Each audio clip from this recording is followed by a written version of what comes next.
The music thumped through the crowded bar as Sarah Chun nursed her whiskey neat, her dark eyes scanning the room with practiced ease.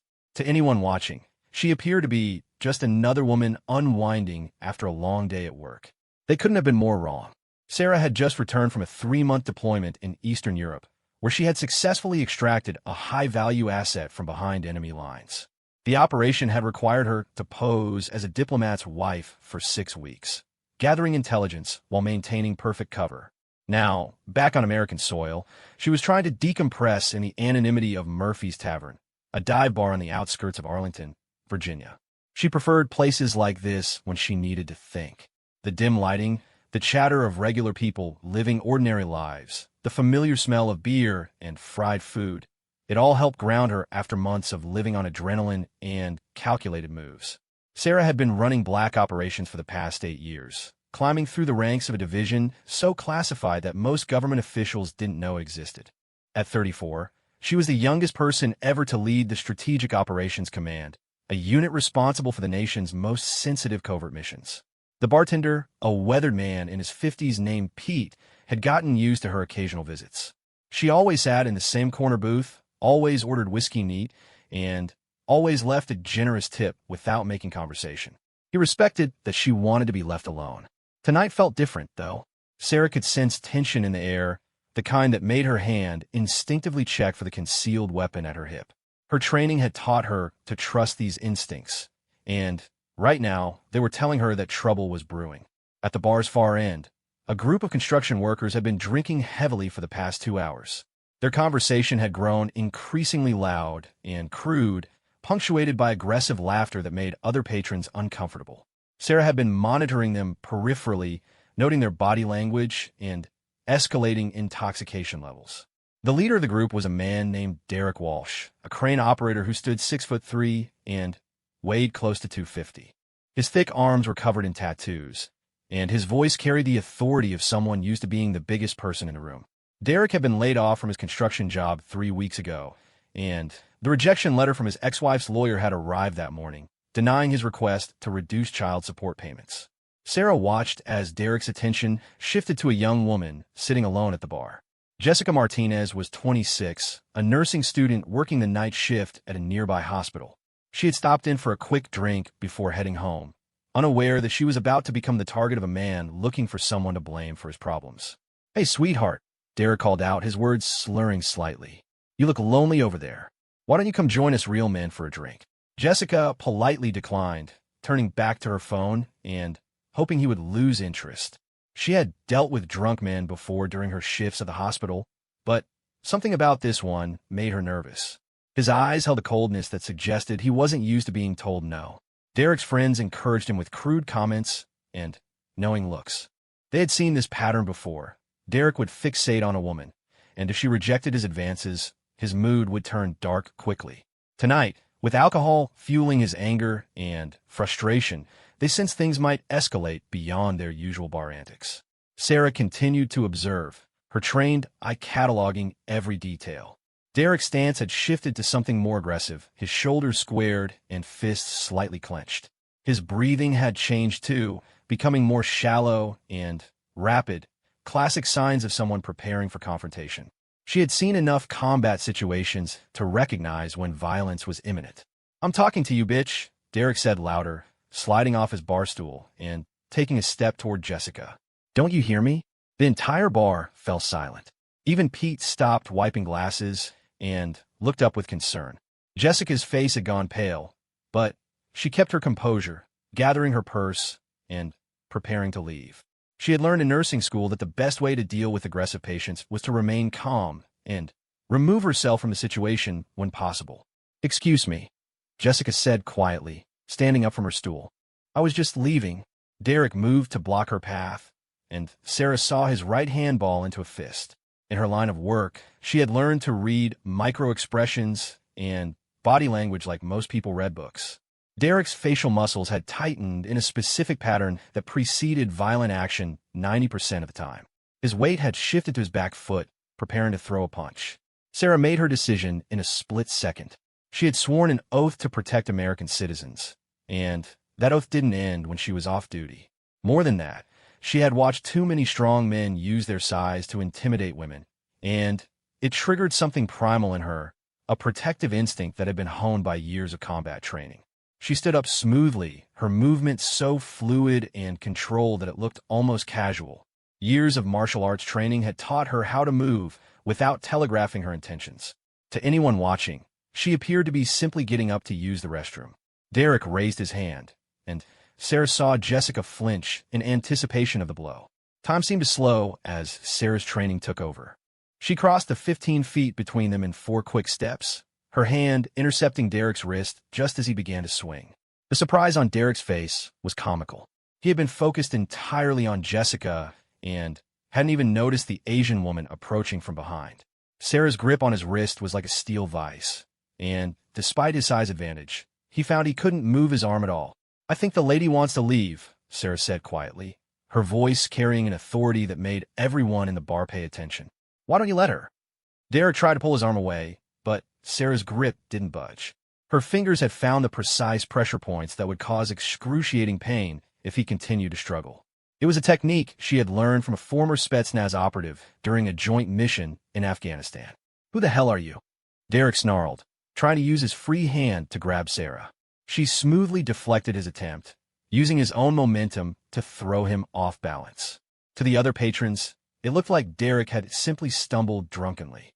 "Someone having a quiet drink," Sarah replied, releasing his wrist and stepping back slightly. Just like everyone else here. Derek's friends had stood up from their stools, and Sarah could see them positioning themselves for a potential confrontation. She quickly assessed the tactical situation. 5 men, all larger than her, all intoxicated but still dangerous in a group. The bar had 2 exits, the main entrance behind her and a back door through the kitchen. Civilian casualties were her primary concern, with 17 other people in the establishment. "You made a big mistake, lady," Derek said, rubbing his wrist where Sarah had grabbed him. The pain was still radiating up his arm, but his pride hurt more than his hand. In his construction crew, backing down from anyone, especially a woman half his size, would mean losing face permanently. Sarah remained calm, her breathing steady and controlled. She had faced down armed terrorists and enemy soldiers, so a drunk construction worker didn't particularly concern her. What did concern her was the potential for collateral damage. In her professional life, she could operate with lethal force when necessary, but in a civilian environment, she had to be much more careful about her response. Jessica took advantage of the distraction to edge toward the exit, but Derek noticed her movement and lunged in her direction. This time, Sarah didn't hesitate. She stepped between them, her body language shifting into something that made Derek stop in his tracks. The change in Sarah was subtle, but unmistakable. Her posture straightened, her eyes hardened, and an aura of controlled violence seemed to radiate from her small frame. It was the same presence that had made enemy combatants surrender rather than face her in close combat. "Walk away," Sarah said, and there was something in her tone that made even Derek's friends take a step back. It was the voice of someone who had given life and death orders, someone who had seen combat and emerged victorious. Derek, however, was too drunk and too angry to recognize the warning signs. He had been in plenty of bar fights over the years and had never met anyone he couldn't intimidate through size and aggression. The idea that this small Asian woman could be a threat to him seemed impossible. "You think you're tough?" Derek laughed, but there was uncertainty in his voice now. "Let me show you what happens to bitches who stick their nose where it doesn't belong." Sarah sighed internally. She had hoped to de-escalate the situation, but some people only understood one language. Years of psychological profiling had taught her to recognize personality types quickly, and Derek was clearly someone whose ego would never allow him to back down from what he perceived as a challenge. The first punch came fast, faster than most people would have expected from someone Derek's size. But Sarah had been dodging bullets and knife strikes for years, and his haymaker seemed to move in slow motion. She slipped to the side, letting his fist pass harmlessly by her head, while simultaneously striking his solar plexus with a precise palm strike. Derek doubled over, gasping for breath, but his friends moved forward to support him. Sarah found herself facing 5 angry men in a confined space, with innocent bystanders all around. It was exactly the kind of situation her training had prepared her for, but she had never expected to use those skills in a neighborhood bar. The second man rushed her from the left, and Sarah used his momentum against him, grabbing his shirt and using a hip toss to send him crashing into a nearby table. The third man tried to grab her from behind, but she drove her elbow back into his ribs with surgical precision, hitting the nerve cluster that would temporarily paralyze his left arm. Pete had reached for the phone to call the police, but the fight was moving too fast for outside intervention. In less than 30 seconds, 3 men were down, and Derek was still struggling to breathe. The remaining 2 seemed to be reconsidering their involvement. Sarah stood in the center of the chaos, her breathing still controlled and steady. Her clothes weren't even mussed, and there wasn't a hair out of place. To the terrified patrons watching, it was like seeing a professional athlete demolish amateurs. The skill gap was so vast that it seemed almost unfair. Derek finally caught his breath and looked up at Sarah with a mixture of rage and confusion. He had been in dozens of fights, but he had never encountered anyone who moved like she did. Her strikes had been precise and devastating, targeting specific points on his body with the kind of knowledge that suggested extensive training. "What the hell are you?" he gasped, struggling to his feet. Sarah looked down at him with something that might have been pity. "I'm someone who doesn't like bullies," she said simply. The police sirens were audible in the distance now, growing closer. Sarah knew she had perhaps 2 minutes before they arrived, and she needed to consider her options. Getting arrested would complicate her life significantly, given her security clearance and the sensitive nature of her work. More importantly, any police report would create a paper trail that could potentially expose her identity. The Strategic Operations Command went to great lengths to keep their operatives' civilian identities protected, and a bar fight would raise questions that were better left unasked. Derek was looking at his fallen friends with growing confusion and anger. 3 of them were still on the ground, groaning and holding various parts of their anatomy. The one who had tried to grab her from behind was staring at his left arm in bewilderment, unable to make his fingers move properly. "You're going to pay for this," Derek threatened, but the conviction had gone out of his voice. For the first time in his adult life, he had encountered someone he couldn't intimidate or overpower, and it was shaking his worldview to its foundation. Sarah was already moving toward the exit, but she paused to look back at him. "No," she said quietly. "I'm not. And if you're smart, you'll forget this ever happened." There was something in her voice that made Derek believe her. It wasn't just confidence, it was the certainty of someone who had resources and capabilities beyond his understanding. For a moment, he found himself wondering exactly who he had picked a fight with. The police cars pulled into the parking lot just as Sarah reached the back exit. She slipped out through the kitchen, moving with the same fluid grace that had characterized her movements during the fight. The cooking staff watched her go with wide eyes, too shocked by what they had witnessed to even think about stopping her.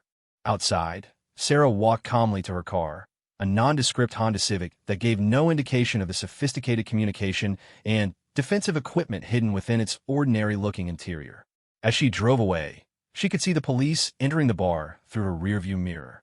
Derek would tell them about the mysterious woman who had single-handedly defeated his entire group, but his story would sound like the rambling of a drunk man trying to explain away his humiliation.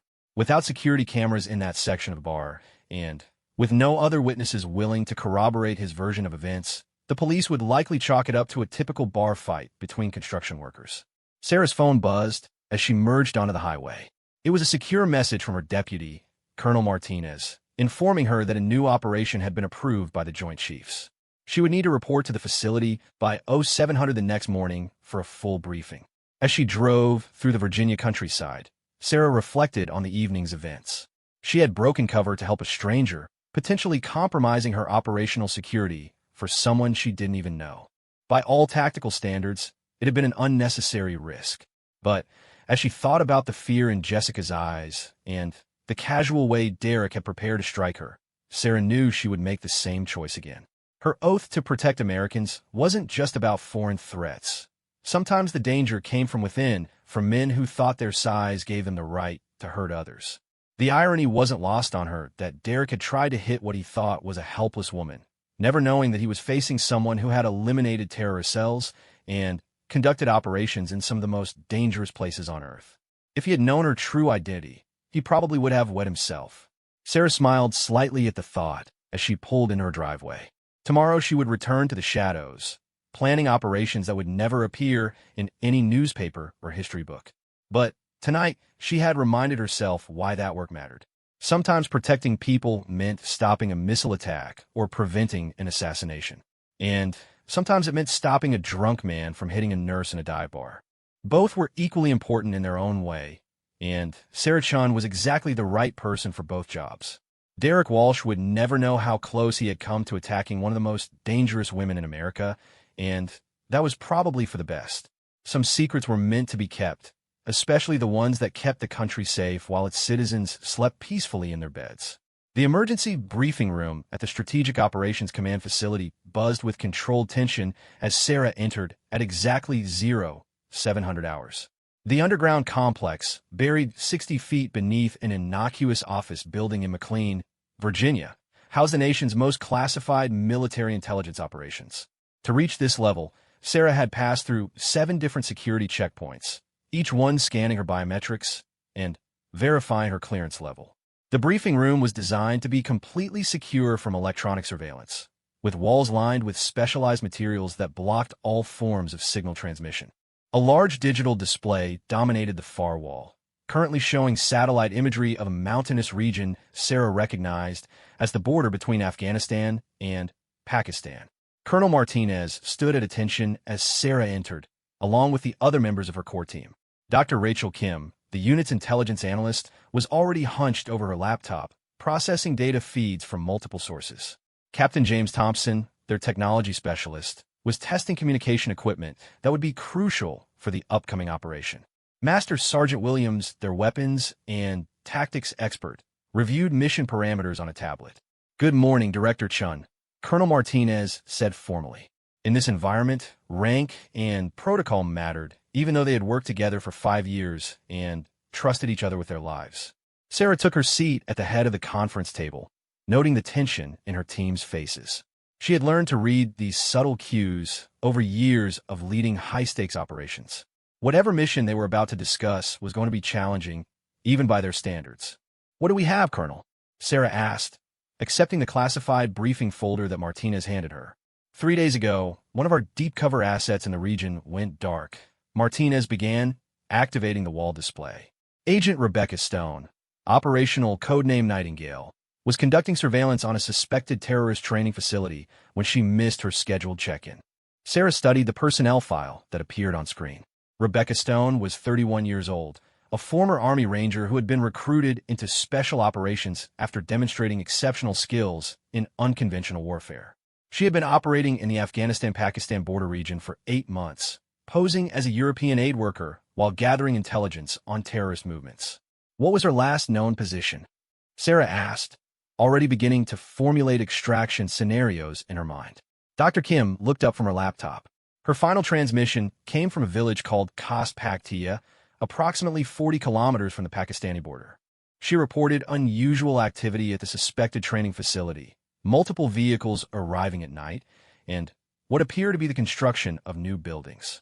Sarah studied the satellite imagery, noting the remote location and difficult terrain. The village was situated in a valley surrounded by steep mountains, with only 2 viable access routes. Both were heavily monitored by local Taliban forces, making covert insertion extremely challenging. "What's the CIA's assessment?" Sarah asked. "They believe she's been compromised and is likely being held by a Taliban splinter group led by a former al-Qaeda operative named Zahir Ahmad," Colonel Martinez replied. "Ahmad has been running recruitment operations in the region, and capturing an American intelligence operative would be a significant prize for him." Sarah had encountered Ahmad's name in previous briefings. He was a former chemistry professor who had turned to terrorism after his family was killed in a NATO airstrike 12 years earlier.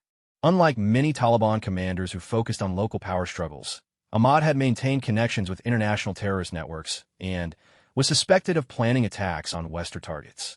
"What's the timeline for extraction?" Sarah asked. "Unknown," Dr. Kim replied grimly. "But our psychological profile suggests Ahmad will likely try to extract information from Agent Stone before using her for propaganda purposes.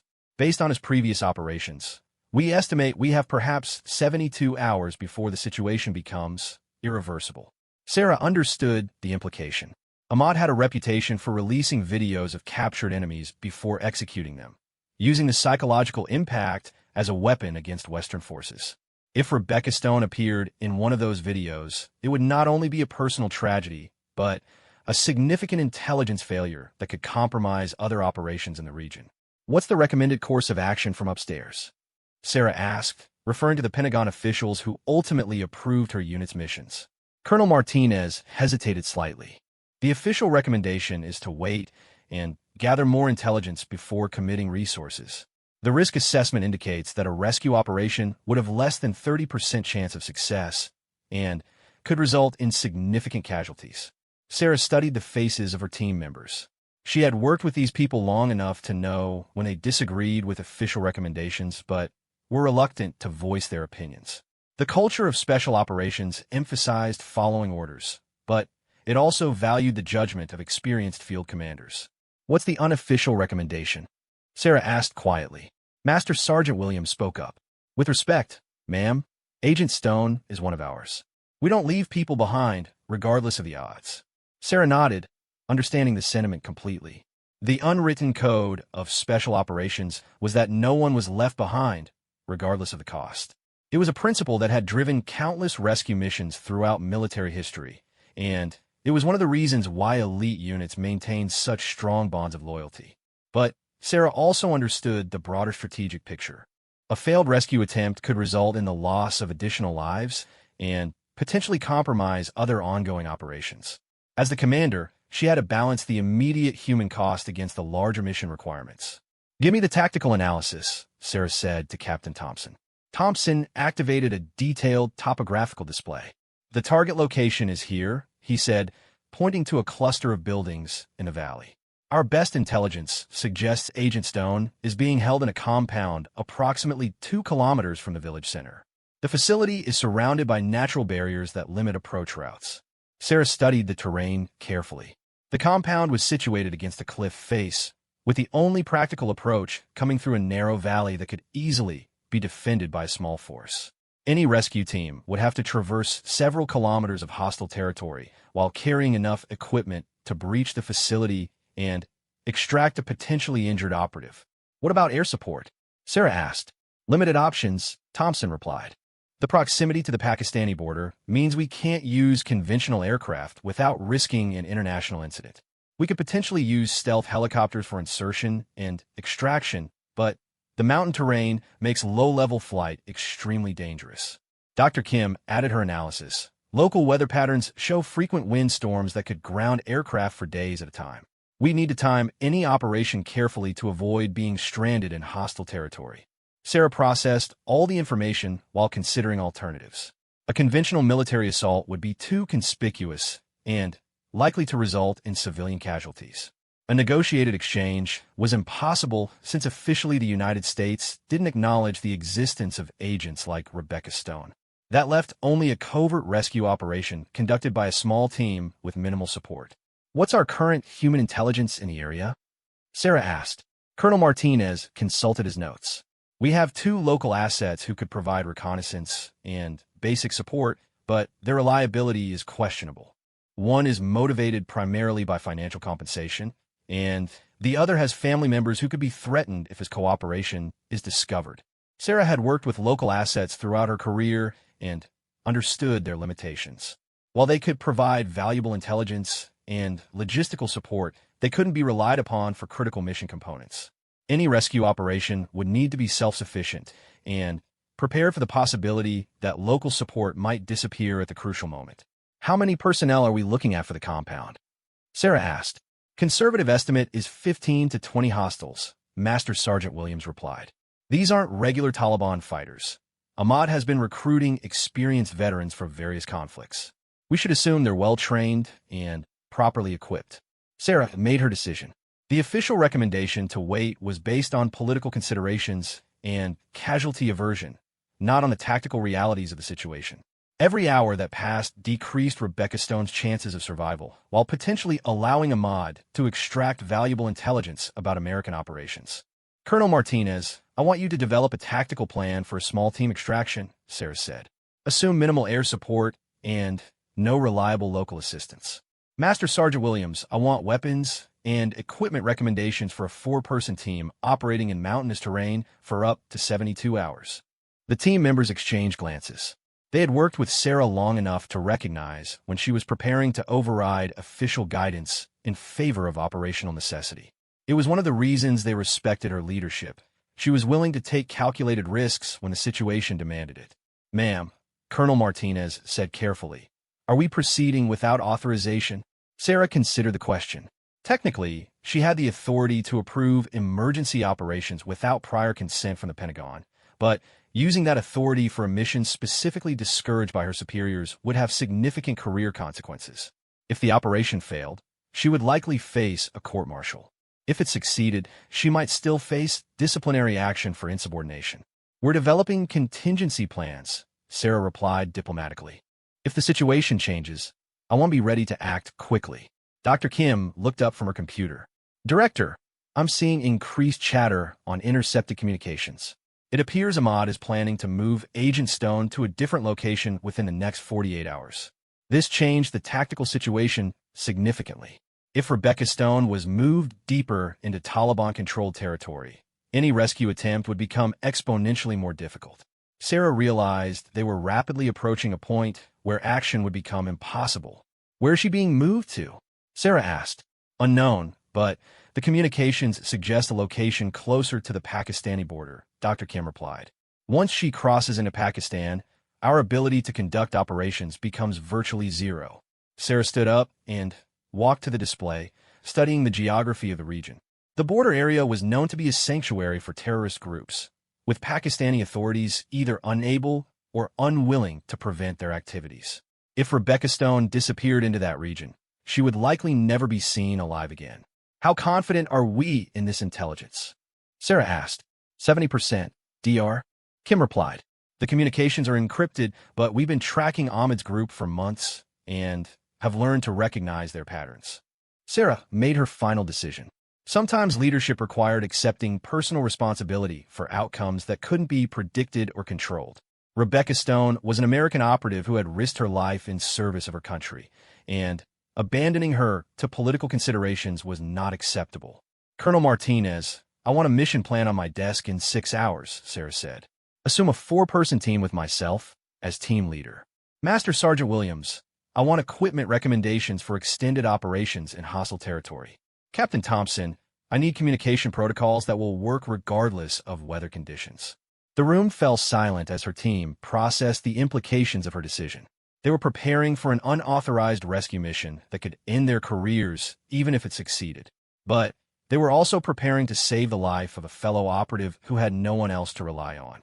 "Dr. Kim," Sarah continued, "I want continuous monitoring of all communications related to Ahmed's group. Any indication that the timeline is accelerating, and we move immediately." "Yes, ma'am," Dr. Kim replied, already turning back to her laptop. Sarah looked around the room at her team. These were people who had followed her through dozens of dangerous operations over the past 5 years. They had never lost a team member under her command, and she wasn't about to start with Rebecca Stone. "I know what I'm asking," Sarah said quietly. "This operation will be entirely off the books, with no official support and significant personal risk for all of us. Anyone who wants to decline participation can do so without any consequences." Master Sergeant Williams was the first to respond. "With respect, ma'am, that's not how this unit operates." Captain Thompson nodded in agreement. "Agent Stone would do the same for any of us." Colonel Martinez stood up straighter. "What are your orders, Director?" Sarah felt a surge of pride in her team. These are the kind of people who made her proud to serve, individuals who understood that sometimes doing the right thing required personal sacrifice and professional risk. "Gentlemen, we're going to bring Rebecca Stone home," Sarah said. "Whatever it takes."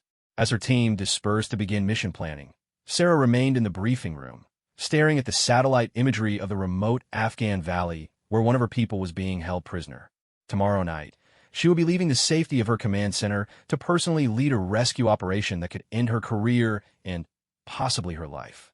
But as she thought about Rebecca Stone sitting in a terrorist compound, probably wondering if anyone was coming for her, Sarah knew she was making the right choice. Some decisions couldn't be made based on percentages and political considerations. Sometimes leadership meant accepting personal risk to protect the people under your command. And if Derek Walsh had known that the woman he tried to hit in a bar was someone willing to risk everything to save a fellow soldier, he would have realized just how fortunate he was to be alive. The helicopter cut through the darkness at barely 50 feet above the rugged Afghan terrain, its specially modified rotors designed to operate with minimal noise signature. Sarah checked her equipment one final time as the insertion point approached. 47 pieces of gear precisely arranged on her tactical vest, each item positioned for optimal access during combat operations. Beside her, Master Sergeant Williams performed his own pre-mission ritual, methodically testing the action on his suppressed rifle and checking the placement of his grenades. Colonel Martinez reviewed the mission timeline on his wrist-mounted display, while Captain Thompson monitored communication frequencies for any indication that their approach had been detected. The past 18 hours had been a blur of intensive preparation. Sarah's team had developed a plan that balanced speed with security, accepting higher personal risk in exchange for a better chance of reaching Rebecca Stone before she was moved to an unreachable location. They had studied every piece of available intelligence, memorized the compound layout, and rehearsed their assault plan until each member could execute their role in complete darkness. Dr. Kim had continued monitoring intercepted communications from the command center, providing real-time updates on enemy movements. Her latest report, received just 30 minutes before insertion, indicated that Ahmed's group was indeed preparing to transport their prisoner within the next 12 hours. The window for rescue was closing rapidly. Sarah felt the familiar pre-mission calm settling over her mind. It was a psychological state she had cultivated over years of combat operations, a place where fear and uncertainty gave way to focused concentration on the task ahead. Her body ran through its final preparations automatically, while her mind rehearsed contingency plans for various scenarios they might encounter. The pilot's voice crackled through her earpiece. 2 minutes to insertion point, Director. Sarah acknowledged and signaled her team. They had chosen a landing zone 6 kilometers from the target compound, far enough to avoid detection, but close enough to reach the objective within their planned timeline. The approach would require them to traverse difficult mountain terrain while carrying enough equipment for a sustained firefight and potential medical treatment of an injured hostage. The helicopter touched down in a small clearing surrounded by rocky outcroppings that provided natural concealment. Sarah's team moved out immediately, establishing a defensive perimeter while the aircraft lifted off and disappeared into the darkness. Within 30 seconds, they were alone in enemy territory with no support except what they carried. Sarah took point, using night vision equipment to navigate through the treacherous terrain. The route they had planned avoided known patrol areas while taking advantage of natural cover provided by the mountainous landscape. They moved in tactical formation, each member responsible for monitoring a specific sector while maintaining communication through hand signals. The first 2 kilometers passed without incident. Sarah's team moved like ghosts through the darkness, their years of training evident in every careful step and calculated pause. They had learned to read the landscape for potential threats while maintaining the rapid pace necessary to reach their objective within the planned timeline. As they approached the outer perimeter of the village, Sarah called a halt to reassess the situation. Dr. Kim had provided detailed intelligence about the compound's defenses, but operational conditions could change rapidly in a hostile environment.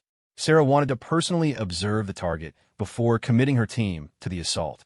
Using high-powered binoculars equipped with thermal imaging capabilities, Sarah studied the compound from their concealed position on a ridge overlooking the valley. The main building was a traditional Afghan structure built against a cliff face, with several smaller outbuildings arranged around a central courtyard. Guards were visible at the main entrance and on the rooftop, armed with automatic weapons and communicating through handheld radios. Colonel Martinez moved up beside her. "Count 6 hostiles visible," he whispered into his microphone. "Defensive positions suggest they're expecting trouble." Sarah adjusted the thermal settings on her binoculars and detected additional heat signatures inside the buildings. Ahmed's group was larger than their intelligence had indicated, with possibly 15 fighters in the compound compared to the estimated 8 to 10 they had planned for. "Captain Thompson," Sarah whispered, "are you picking up any electronic surveillance?" Thompson activated his electronic detection equipment and scanned the compound for various types of sensors. "No infrared motion detectors, but I'm reading several communication devices operating on military frequencies. These aren't amateur fighters. They have professional-grade equipment." Sarah processed this information while continuing to study the compound layout. The presence of military-grade communications equipment suggested that Ahmed's group had access to more sophisticated resources than typical Taliban fighters. This could mean better weapons, improved training, and potentially advance warning of their rescue attempt. Master Sergeant Williams identified potential breach points using the compound's architectural weaknesses. South wall has minimal coverage from guard positions, he reported. We could approach through the drainage ditch and gain entry through the kitchen area. Sarah studied the route Williams had identified. It would require them to cross approximately 200 meters of open ground, but the approach would put them inside the compound with minimal exposure to defensive fire. Once inside, they could neutralize guards systematically while searching for Rebecca Stone. Dr. Kim, this is actual, Sarah whispered into her communication device, using the mission call sign they had established. Request status update on target movement timeline. Dr. Kim's voice responded immediately through their encrypted communication link. Latest intercepts suggest transport preparation beginning at 0400 hours. You have approximately 90 minutes before situation becomes critical. Sarah checked her chronometer. It was currently 0247 hours, leaving them with just over an hour to complete the rescue and reach their extraction point. The timeline was tight, but manageable if everything went according to plan. Team leaders, final equipment check, Sarah ordered. Each member of her team performed a last inspection of their gear. Williams confirmed ammunition counts and explosive placement. Martinez verified medical supplies and restraint devices for potential prisoners. Thompson tested communication equipment and electronic countermeasures. Sarah reviewed her own equipment, suppressed pistol and carbine, tactical knife, explosive charges for breaching operations, medical kit, plastic restraints, night vision equipment, and communication devices. Every item had been selected for specific mission requirements and arranged for optimal access during combat operations. Movement in 30 seconds, Sarah announced. Her team prepared for the approach, each member mentally reviewing their assigned responsibilities during the assault phase. They had rehearsed this operation extensively, but combat conditions would test their preparation against unpredictable variables. Sarah led them down the ridge toward the compound, moving carefully through terrain that could conceal their approach while providing firing positions if they encountered enemy patrols.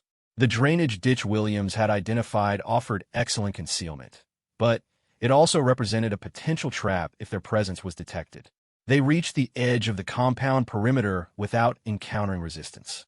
Sarah could hear guards talking quietly in the distance, their voices carrying clearly in the still mountain air. The conversation was in Pashto, and from their tone, the guards seemed relaxed and unconcerned about potential threats. Sarah positioned her team at the breach point and reviewed final assignments through hand signals. Williams would handle the primary breach and clear the immediate area. Martinez would provide covering fire and secure their exit route. Thompson would monitor communications and provide electronic warfare support. Sarah would locate and extract Rebecca Stone. At exactly 0315 hours, Sarah gave the signal to begin the assault. Williams placed a small explosive charge on the compound wall and detonated it with a muffled explosion that brought down a section of masonry large enough for tactical entry. The team moved through the breach immediately, weapons ready and senses alert for any sign of resistance. The interior of the compound was darker than the surrounding area, with narrow corridors connecting various rooms and storage areas. Sarah's night vision equipment revealed traditional Afghan architecture with thick walls and low ceilings that would provide excellent cover during a firefight. They encountered the first guard near the kitchen area. Williams neutralized him silently using a chokehold technique that rendered the man unconscious without alerting other defenders. The guard's weapon and communication device were secured to prevent any alarm from being raised. Sarah moved deeper into the compound, following the layout they had memorized during mission planning. Intelligence reports suggested that prisoners were typically held in the rear section of the main building, in rooms that could be secured and monitored easily. The second guard was neutralized by Colonel Martinez using similar non-lethal methods. Sarah's team had agreed to minimize casualties when possible, both to reduce the risk of creating additional enemies and to maintain operational security about their methods and capabilities. As they approached the rear section of the building, Sarah detected voices coming from behind a heavy wooden door. The conversation was in English, a woman's voice speaking with controlled defiance despite obvious stress and fatigue. "I've told you everything I'm going to tell you," the voice said. "My name is Rebecca Stone, and I work for a European relief organization. That's all you're getting from me." Sarah felt a surge of relief. Rebecca Stone was alive and apparently unbroken despite several days of captivity. Her voice suggested she was maintaining her cover story and had not revealed her true identity or mission to her captors. Sarah positioned her team for the rescue phase of the operation. Williams and Martinez would secure the corridor, while Thompson monitored for approaching reinforcements. Sarah would breach the door and extract Rebecca Stone, using explosive charges if necessary to overcome physical barriers. Sarah placed a small breaching charge on the door hinges and prepared to enter as soon as the explosion cleared the opening. Through her earpiece, she could hear Thompson reporting increased radio traffic from other parts of the compound. The presence had been detected, and the guards were beginning to organize a response. 30 seconds until breach, Sarah whispered to her team. The explosion blew the door inward, and Sarah entered immediately with her weapon ready. The room was sparsely furnished with a single chair and small table. Rebecca Stone was secured to the chair with plastic restraints, her face showing signs of interrogation, but her eyes alert and defiant. 2 guards in the room reached for their weapons as Sarah entered, but her training and superior positioning gave her a decisive advantage. She neutralized both men with precise shots that eliminated the threat without creating excessive noise that might alert reinforcements. "Rebecca Stone?" Sarah asked, although she had already confirmed the prisoner's identity through facial recognition. "Who's asking?" Rebecca replied, maintaining operational security even during her rescue. Sarah cut through the plastic restraints with her tactical knife. "Someone who's here to take you home."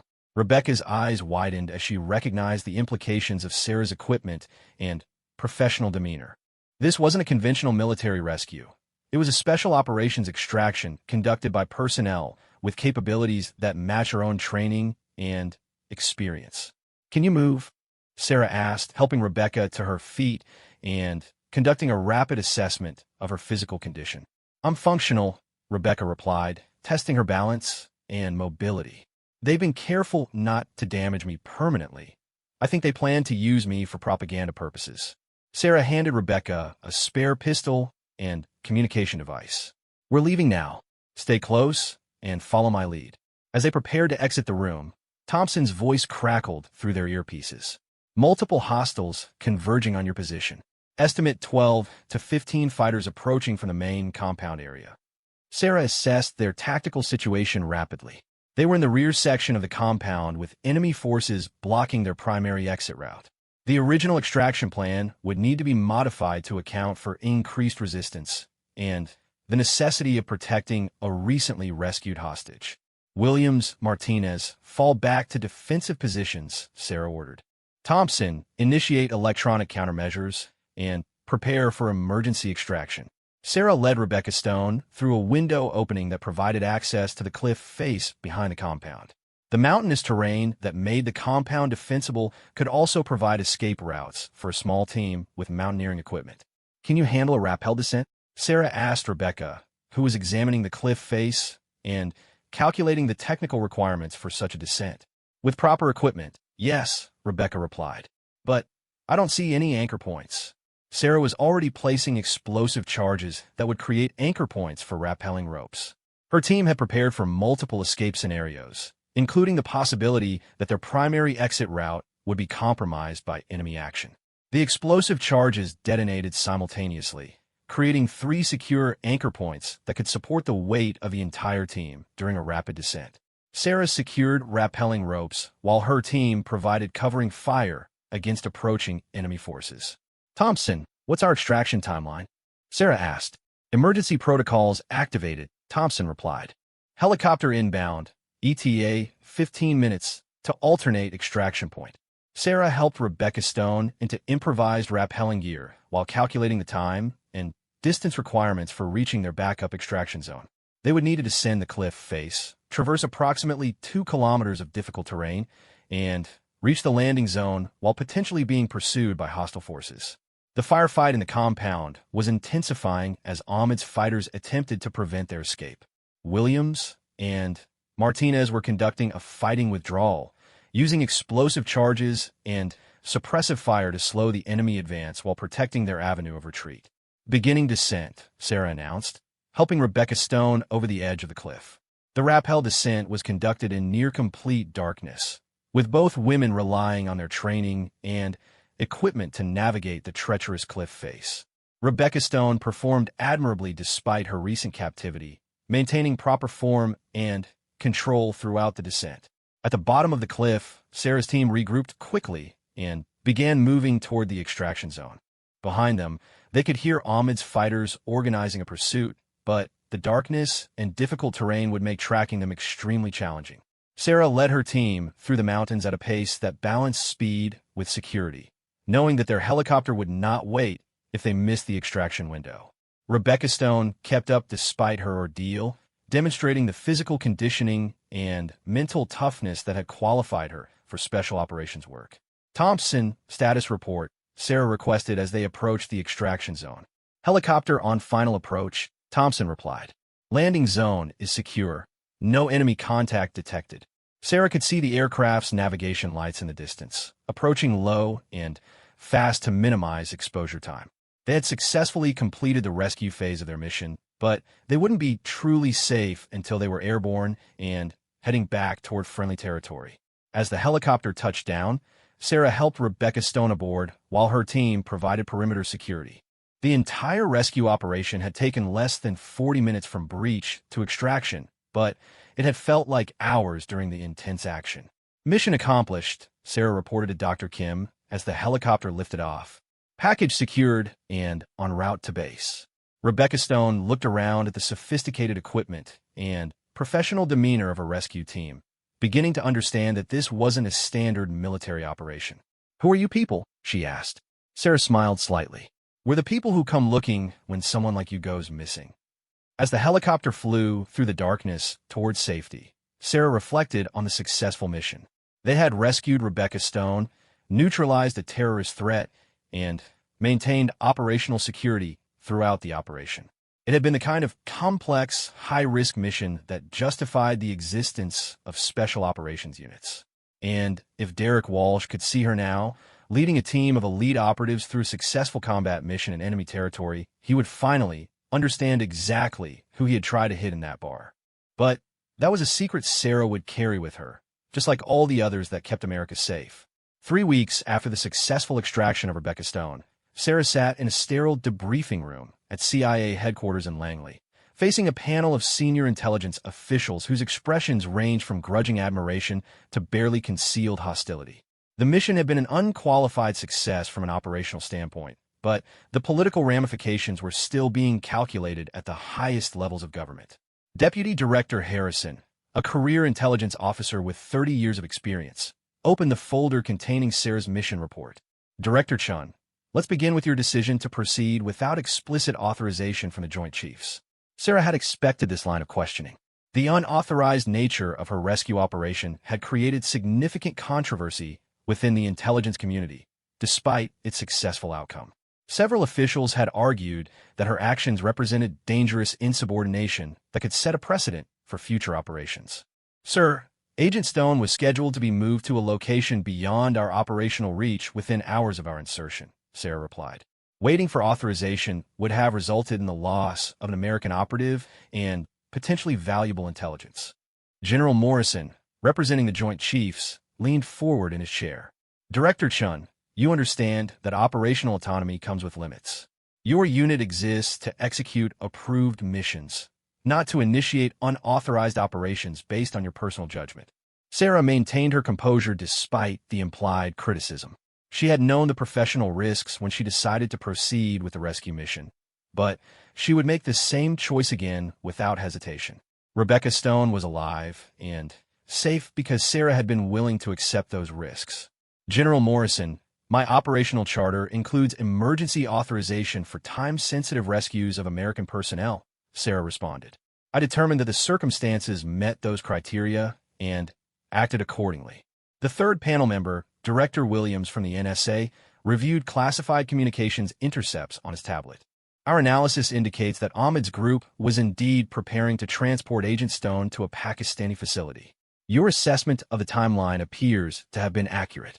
This confirmation of Sarah's tactical judgment provided some validation for her decision, but she could see that the panel remained divided about the broader implications of unauthorized operations.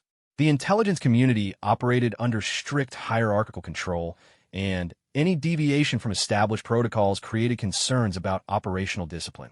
Rebecca Stone had provided a detailed debriefing about her capture and interrogation, revealing that Ahmed's terror cell was more sophisticated than previous intelligence had indicated. They had access to advanced communication equipment, foreign funding sources, and recruitment networks that extended into several countries. Her rescue had prevented valuable intelligence from falling into enemy hands. Let's discuss the operational details, Deputy Director Harrison said, turning to a new section of the mission report. Your team eliminated 7 enemy combatants during the extraction. That's a significant escalation from typical rescue operations. Sarah had anticipated questions about casualty figures. Her team had used lethal force only when necessary to protect their lives and complete the mission, but any combat operation in enemy territory inevitably resulted in casualties that required justification. Sir, Ahmed's fighters were equipped with military-grade weapons and demonstrated professional tactical training, Sarah explained. We encountered more resistance than intelligence estimates had predicted, requiring escalated force to ensure mission success and team safety. Master Sergeant Williams had provided a detailed tactical analysis of the firefight, documenting that every use of lethal force had been necessary to prevent enemy fighters from overwhelming their position or preventing Rebecca Stone's extraction. The enemy casualties were unfortunate, but unavoidable given the circumstances. General Morrison consulted his notes. Director Chun, your unit has an exemplary record for mission success with minimal casualties. This operation resulted in more enemy deaths than your previous 5 missions combined. Sarah understood the concern behind this observation. Special operations units were expected to accomplish their objectives with surgical precision, avoiding unnecessary casualties that could create political complications or escalate regional conflicts.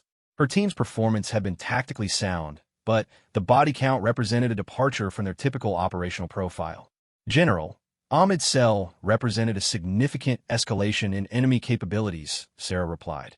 They demonstrated coordination and equipment levels that required appropriate tactical response. Our casualties were proportional to the threat we encountered. Dr. Kim had provided extensive analysis of the intelligence gathered during the mission, including captured communication devices and documents that revealed the scope of Ahmed's operations. The information justified the mission's costs and provided actionable intelligence for future operations against terrorist networks in the region.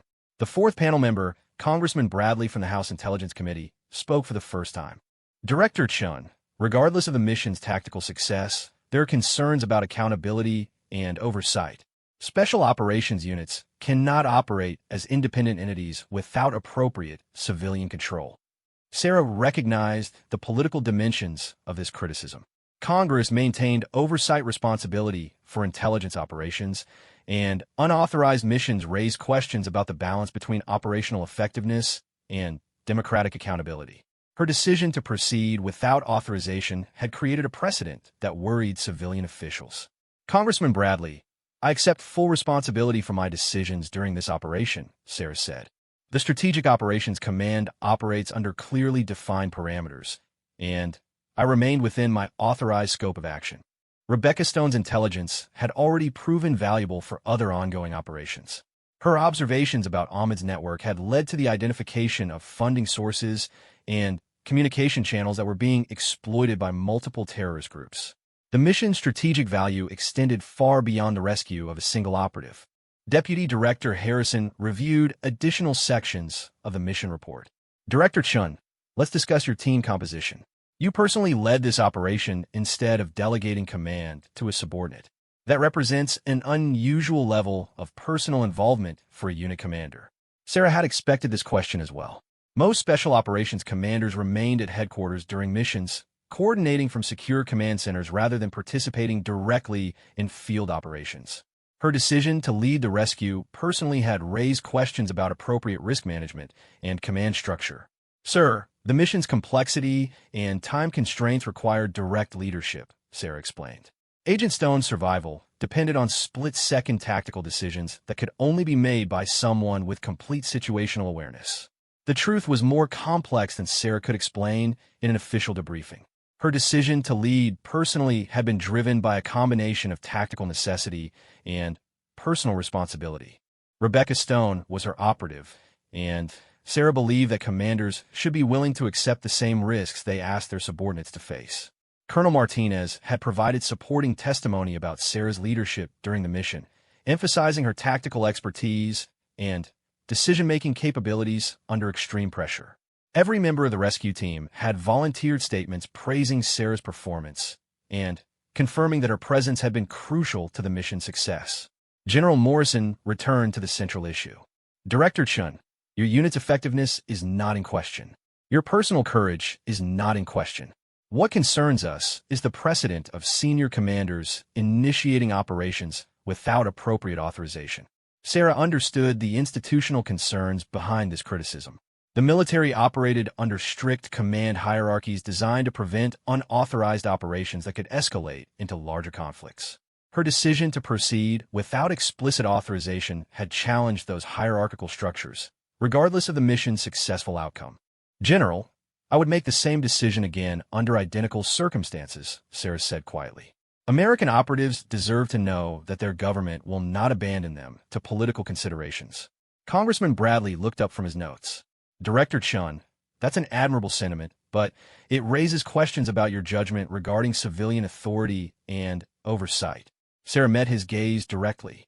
Sir, my oath is to protect American citizens and defend the Constitution. Sometimes those responsibilities require accepting personal risk and professional consequences. The panel members exchanged glances, recognizing that Sarah was not going to apologize for her decisions or express regret about the unauthorized mission. Her commitment to her operatives and her willingness to accept responsibility for her actions were admirable qualities, but they also represented potential challenges to institutional control. Deputy Director Harrison closed the mission report. Director Chun, the panel will deliberate and provide our recommendations to the appropriate authorities. You'll receive notification of any personnel actions within 72 hours. Sarah stood and saluted appropriately. Thank you, sir. If I may, Agent Stone has provided debriefings that include valuable intelligence about terrorist networks in the region. Her rescue has already contributed to ongoing operations against similar threats. General Morrison nodded. That intelligence has been noted and is being exploited appropriately. The mission's tactical and strategic value is not in dispute. As Sarah left the debriefing room, she reflected on the conversation and its potential implications for her career. The unauthorized rescue mission had succeeded beyond expectations, but success didn't necessarily protect her from disciplinary action for insubordination. She might face anything from a reprimand to removal from command.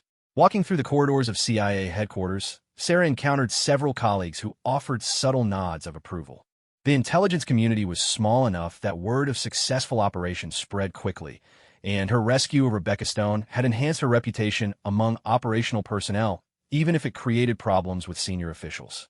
Rebecca Stone was waiting in the lobby when Sarah emerged from the classified section of the building. She had fully recovered from her ordeal and was preparing to return to operational status, but she had requested a personal meeting with Sarah before resuming her duties. Director Chun, Rebecca said, standing as Sarah approached. I wanted to thank you personally for what you did. Sarah smiled. You would have done the same thing. That's what this job is about. Rebecca's expression grew more serious. I heard about the debriefing panel. I hope my rescue doesn't cause problems for your career. Sarah had wondered about the same thing, but she had made peace with the potential consequences of her decision. Rebecca, some things are more important than career considerations. Getting you home safely was one of them. They walked together toward the exit, discussing Rebecca's experiences during captivity and her observations about Ahmed's terrorist network. Her intelligence had already led to successful operations against related targets, validating the strategic value of a rescue. What will you do if they take disciplinary action? Rebecca asked as they reached the parking garage. Sarah considered the question carefully. I'll continue serving wherever they assign me. The mission is more important than any individual career. Rebecca nodded, understanding the sentiment completely. Special operations personnel accepted that their service might require personal sacrifices, including career consequences for decisions made in high-pressure situations. As Sarah drove home that evening, she reflected on the events of the past month. The bar incident with Derek Walsh seemed like it had occurred in a different lifetime, although it had been less than 4 weeks ago. The contrast between her civilian encounters and her professional responsibilities illustrated the complexity of her dual existence.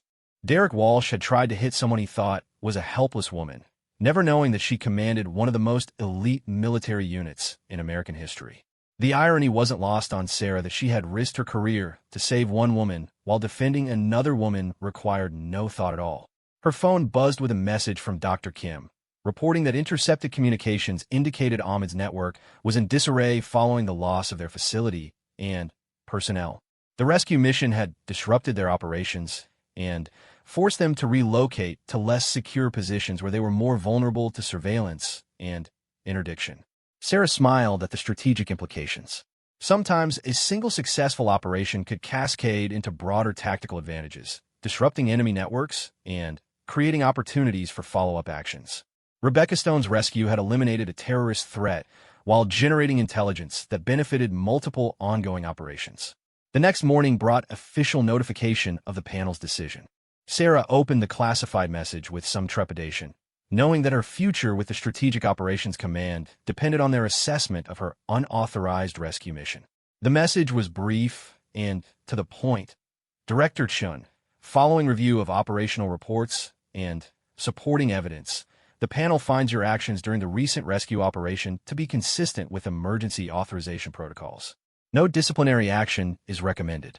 Your operational autonomy is confirmed, and your command authority remains unchanged. Sarah read the message twice, hardly believing that she had avoided the disciplinary action that had seemed inevitable.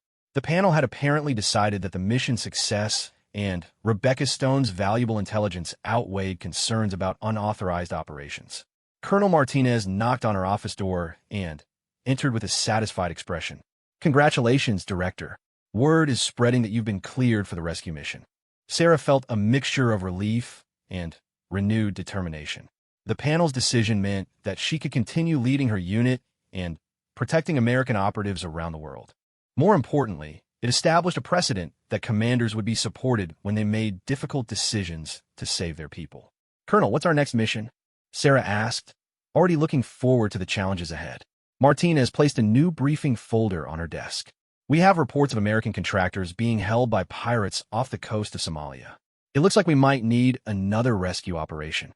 Sarah opened the folder and began studying the situation. Once again, Americans were in danger in a hostile environment, and her unit would be responsible for bringing them home safely. The work continued, and Sarah Chun was exactly where she belonged, protecting the people who couldn't protect themselves, regardless of the personal cost. 6 months later, Sarah Chun found herself back at Murphy's Tavern, nursing the same whiskey neat in the same corner booth where her life had intersected with Derek Walsh's in the most unexpected way. The familiar surroundings provided a sense of normalcy after weeks of planning operations in classified facilities, but tonight carried a weight of significance that she hadn't anticipated. The Somali pirate rescue had been completed successfully 3 months earlier, resulting in the safe extraction of 4 American contractors and the dismantling of a piracy network that had been operating in the Indian Ocean for years. The mission had required extensive coordination with naval forces and had established new protocols for maritime rescue operations in international waters. Rebecca Stone had fully recovered and returned to operational status, currently conducting surveillance operations in Southeast Asia against human trafficking networks. Her intelligence from the Afghan mission continued to generate actionable leads against terrorist organizations, proving the long-term value of her rescue. The unauthorized operation that had nearly ended Sarah's career was now cited as a model for rapid response special operations. Tonight, however, Sarah wasn't thinking about missions or operational planning. She was reflecting on the strange chain of events that had brought her full circle to this place, and on the phone call she had received that afternoon from a most unexpected source. Jessica Martinez, the nursing student whose protection had started this entire sequence of events, had somehow tracked down Sarah's identity and requested a meeting. The call had come through official channels after Jessica had spent months trying to locate the mysterious woman who had intervened during Derek Walsh's attack. Jessica entered the bar at exactly 8 p.m., scanning the crowd nervously before spotting Sarah in the corner booth. She approached tentatively, clearly uncertain about how to begin a conversation with someone who had demonstrated such formidable capabilities. "Are you Sarah?" Jessica asked quietly, sliding into the booth across from her. Sarah studied the young woman carefully, noting that she appeared healthier and more confident than she had during their brief encounter 6 months earlier. Jessica's nursing training had apparently provided her with tools for processing traumatic experiences, and she seemed to have emerged from the incident stronger rather than diminished. "I am," Sarah replied simply. "I have to ask, how did you find me?" Jessica smiled slightly. "It took months of detective work. I started with the bar security cameras, but they didn't cover that section. Then I talked to other patrons who were there that night, trying to piece together what happened. Eventually, someone who works at the Pentagon recognized your description and helped me make contact through official channels." Sarah was impressed by Jessica's persistence and resourcefulness. Tracking down a classified government operative required significant determination and investigative skills, particularly when that operative had no desire to be found. "Why did you want to find me?" Sarah asked. Jessica's expression grew more serious. "Because what you did that night changed my life. I needed to understand who you are and why you helped a complete stranger." Sarah sipped her whiskey, considering how much she could reveal about her professional identity and personal motivations. Jessica clearly suspected that there was more to Sarah's background than appeared on the surface, but operational security prevented detailed explanations about classified activities. "I don't like bullies," Sarah said simply. "Derek was planning to hurt you, and I couldn't let that happen." Jessica leaned forward. "But it was more than that.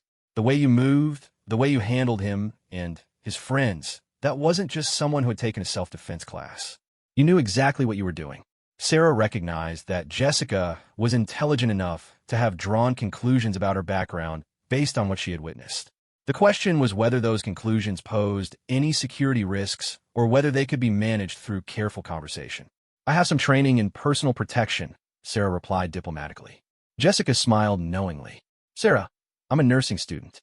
I worked emergency rooms and trauma centers. I've seen what different types of violence look like, and what I witnessed that night was professional-level combat training." Sarah realized that Jessica's medical background had given her insights that most civilians wouldn't possess. Her exposure to various types of injuries and violence had taught her to recognize patterns that revealed training and experience levels. "What do you think you saw that night?" Sarah asked carefully. Jessica considered her words carefully. "I saw someone who had been trained to neutralize threats quickly and efficiently. Someone who could assess a tactical situation and respond with exactly the right amount of force.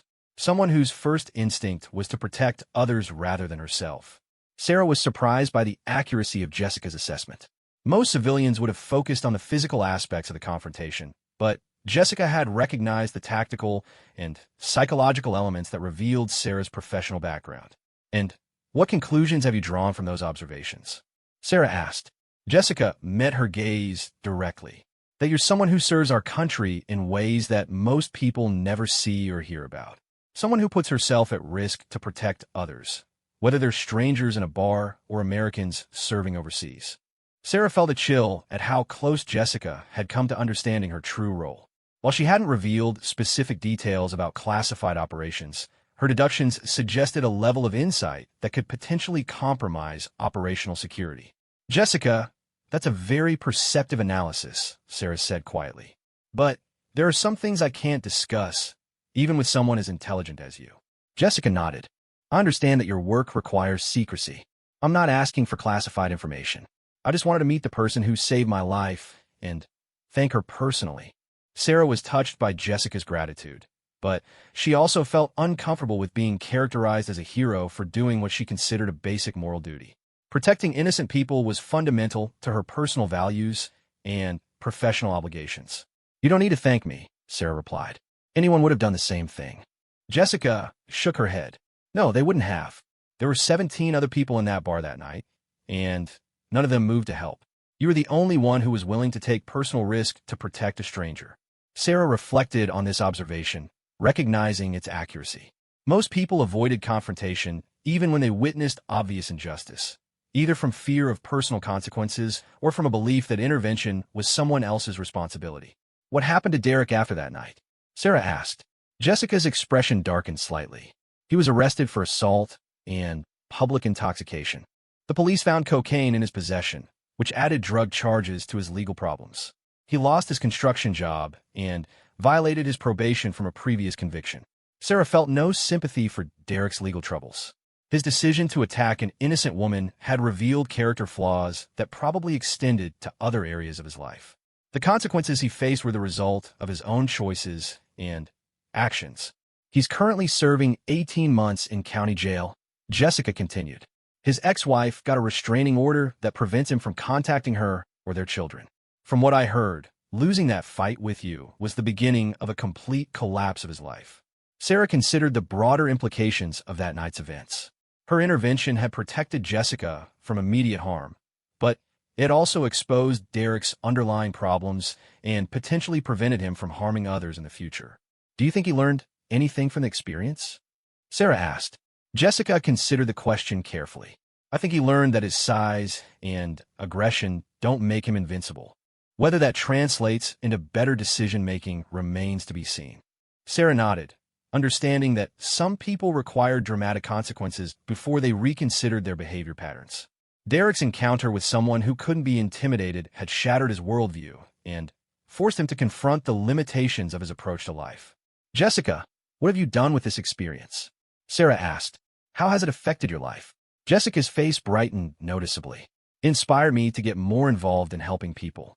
I've started volunteering with a domestic violence shelter, providing medical care for women who are escaping abusive relationships.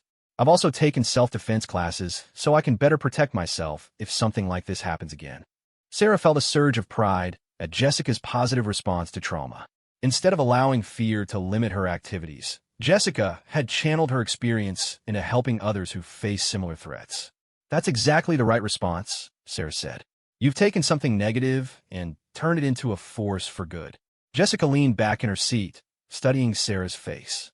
I keep wondering what would have happened that night if you hadn't been there. Derek was definitely planning to hurt me, and his friends wouldn't have stopped him. Sarah had considered the same question many times over the past 6 months. Jessica could have been seriously injured or worse, and the consequences would have extended to her family, her education, and her future patients who needed her medical skills. But I was there, Sarah replied simply. That's what matters. Jessica smiled. I've told this story to dozens of people over the past 6 months, and most of them don't believe it. They think I'm exaggerating what happened or making it up entirely. Sarah understood this reaction. Most people live in environments where extreme violence was rare, making it difficult for them to accept that someone could possess the skills and willingness to intervene so decisively. What do you tell them when they don't believe you? Sarah asked. Jessica grinned. I tell them that sometimes angels appear when you need them most, and they don't always look like what you'd expect. Sarah laughed softly. I'm definitely not an angel. I'm just someone who happened to be in the right place at the right time. Jessica's expression grew more serious again. Sarah, can I ask you something personal? Sarah nodded, curious about what Jessica wanted to know. Do you ever regret getting involved that night? Have there been any consequences for you professionally or personally? Sarah considered the question carefully. Her intervention had led to a security review of her civilian activities, but it had also reminded her of the principles that motivated her professional service. In many ways, protecting Jessica had reinforced her commitment to protecting others. No regrets, Sarah said firmly. If anything, that night reminded me why I do the work I do. Jessica seemed satisfied with this response. I was hoping you'd say that. I was worried that helping me might have caused problems for you. Sarah realized that Jessica's search for her had been motivated partly by concern about potential consequences of her intervention. The young woman's empathy and consideration for others' welfare reflected the qualities that would make her an excellent nurse. Jessica, your willingness to track me down and ask about potential consequences shows exactly the kind of character that made you worth protecting in the first place, Sarah said. They sat in comfortable silence for several minutes, each reflecting on the strange circumstances that had brought them together and the ways their lives had been changed by that brief encounter. "Sarah," Jessica said finally, "I want you to know that whatever you do professionally, you have at least one civilian who understands that there are people like you working to keep the rest of us safe." Sarah felt unexpectedly emotional at this acknowledgement. Her work required maintaining secrecy about her activities and accepting that her service would never be publicly recognized. Jessica's understanding and gratitude provided a rare moment of connection between her classified professional life and her civilian interactions. "Thank you," Sarah replied quietly. "That means more than you know." Jessica stood up from the booth and extended her hand. "Sarah, I hope our paths cross again someday under better circumstances." Sarah shook her hand, noting the strength and confidence in Jessica's grip. The young woman had clearly grown stronger from her traumatic experience, transforming it into motivation for helping others. "Take care of yourself, Jessica. The world needs nurses like you." After Jessica left, Sarah remained in the booth, finishing her whiskey and reflecting on the evening's conversation. The encounter had provided closure for an incident that had been weighing on her mind for months, while also reinforcing her sense of purpose about her professional responsibilities. Her phone buzzed with a message from Colonel Martinez, informing her that a new operation was being planned for the following week. American journalists had disappeared in Central America, and the Strategic Operations Command was being tasked with locating and extracting them from hostile territory. Sarah smiled as she read the mission details. Tomorrow she would return to planning classified operations and managing international crises, but tonight had reminded her that sometimes the most important battles were fought in ordinary places like neighborhood bars. As she left Murphy's Tavern for what would probably be the last time, Sarah reflected on the strange sequence of events that had brought her full circle. Derek Walsh had tried to hit someone he thought was defenseless, never knowing that she led one of the nation's most elite military units. Jessica Martinez had spent months tracking down someone she thought was simply a good Samaritan, never knowing that her rescuer commanded operations around the globe. The intersection of her two lives had created unexpected connections and reminded her that service took many forms. Sometimes it meant conducting rescue operations in enemy territory, and sometimes it meant stopping a drunk man from hurting an innocent woman. Both were equally important, and Sarah Chun was exactly the right person for both jobs. The secrets she carried were heavy, but they were also purposeful. Every classified mission, every tactical decision, every personal risk was justified by moments like the one she had shared with Jessica Martinez. As she drove home through the Virginia countryside, Sarah thought about Derek Walsh sitting in his jail cell, probably never understanding how close he had come to attacking one of the most dangerous women in America. The irony would have been amusing if the stakes hadn't been so serious. Some secrets were meant to be kept, especially the ones that protected the people who protected everyone else. And sometimes those secrets created connections between strangers that reminded everyone involved why the work mattered. Sarah Chun had sworn to defend American citizens against all enemies, foreign and domestic.